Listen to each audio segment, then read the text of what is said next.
എവിടെയോ പറഞ്ഞു കേട്ടതുപോലെ ഇറങ്ങിപ്പോരാനുള്ള വഴി കണ്ടുപിടിക്കാതെ ഒരിക്കലും ആരിലേക്കും ഭ്രാന്തമായി സഞ്ചരിക്കരുത്. കാരണം ഒടുവിൽ ആ ഭ്രാന്ത് നമ്മളിൽ മാത്രം അവശേഷിക്കുന്നതായിരിക്കും.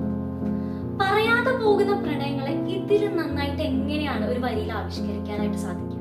ഇന്നും ബിഗിനേഴ്സിനെ പറ്റിയൊരു പുസ്തകമായിട്ടാണ് ഞാൻ വന്നിരിക്കുന്നത്. പുസ്തകത്തിന്റെ പേര് പെയ്തൊഴിഞ്ഞ മഴയിൽ. എഴുതിയിരിക്കുന്നത് അനുശ്രീ ബിനു. ആരോഗ്യ എന്ന് പറഞ്ഞ ഒരു നേഴ്സാണ് ഇതിലെ മെയിൻ ക്യാരക്ടറായിട്ട് വരുന്നത്. അവളുടെ ജീവിതത്തിൽ ഉണ്ടാകുന്ന, അവളുടെ ബാല്യകാലത്ത് ഉണ്ടാകുന്ന ട്രോമയെല്ലാം അവളെ ഒരു ഇൻട്രോവേർട്ട് ആക്കി മാറ്റുകയാണ് ചെയ്യുന്നത്. അവളുടെ ജീവിതത്തിൽ അവളുടെ ഇഷ്ടങ്ങൾ എന്താ, അവൾക്ക് എന്താണ് ആവശ്യമുള്ളത് തുറന്നു പറയാൻ പോലും അവൾക്ക് സാധിക്കാത്ത അവസ്ഥയിലേക്ക് അവളെ എത്തിക്കുകയാണ് അവളുടെ ജീവിതം.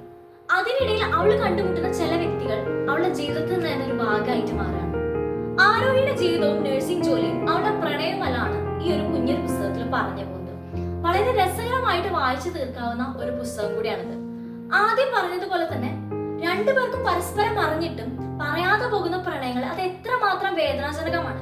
എന്നാൽ അത് പറയാനായിട്ട് തുടങ്ങുമ്പോൾ ഇനി ഇത് പറഞ്ഞതുകൊണ്ട് യാതൊന്നും സംഭവിക്കാനായിട്ട് പോകുന്നില്ല, യാതൊരു മാറ്റവും ഇങ്ങനെ ജീവിതത്തിൽ ഉണ്ടാവില്ല എന്ന് തിരിച്ചറിയുന്ന ആ ഒരു മൊമെന്റിന്റെ ആ ഒരു പെയിൻ കൃത്യമായിട്ട് ഉൾക്കൊള്ളാൻ ഈ ഒരു പുസ്തകത്തിന് സാധിച്ചിട്ടുണ്ട്. ഇനി എഴുത്തുകാരിയെ കുറിച്ച് പറയുകയാണെങ്കിൽ ഇത് എഴുത്തുകാരിയുടെ ആദ്യത്തെ നോവലാണ്. ചെറിയ ചെറിയ പാളിച്ചകൾ ഒഴിവാക്കി കഴിഞ്ഞാൽ ഈ ഒരു നോവല് ആദ്യത്തെ നോവൽ എന്ന രീതിയിൽ 10ൽ 10 കൊടുക്കാവുന്ന ഒരു നോവൽ തന്നെയാണ്. തുടക്കക്കാരായ വായനക്കാരാണ് നിങ്ങളെങ്കിൽ ധൈര്യമായിട്ട് എടുത്ത് വായിക്കാവുന്ന ഒരു പുസ്തകമാണിത്. എന്തുകൊണ്ടും വേർത്താണ്. കാരണം വളരെ ലളിതമായ ഭാഷയിൽ കുറച്ച് പേജുകളിൽ എഴുതിയിട്ടുള്ള ഒരു റൊമാൻറ്റിക് നോവലാണിത്. അതിലുപരിയായി ചൈൽഡ്ഹുഡ് ട്രോമാസ് എങ്ങനെയാണ് ഒരു വ്യക്തിയുടെ ജീവിതത്തിലും വളർച്ചയിലും സ്വാധീനം ചെലുത്തുന്നത്, അതെങ്ങനെയാണ് ഒരു വ്യക്തിയെ സാരമായി ബാധിക്കുന്നതെന്ന് ഈ അടുത്തിടെ കാലങ്ങളെ ഒരുപാട് ചർച്ച ചെയ്യപ്പെടുന്ന ഒരു വിഷയമാണ്.